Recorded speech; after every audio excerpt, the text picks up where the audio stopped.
നമ്മളെ തോട്ടത്തിന് തൊട്ടടുത്ത് ഇന്ന് പപ്പായ വിളവെടുപ്പണ്. റെഡ് ലേഡി നല്ല വെറൈറ്റി ഉണ്ടാ, നല്ല മധുരമുള്ള ഐറ്റാണ്.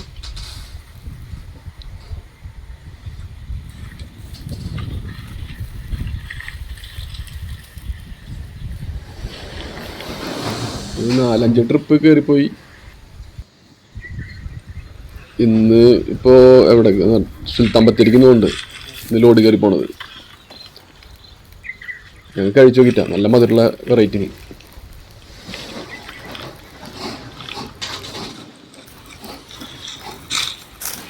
ഹക്കീമും റാഫിയും കൂടിയിട്ട് ആളെ സഹായിക്കുന്നു ലോഡ് കയറ്റാൻ വേണ്ടിയിട്ട്.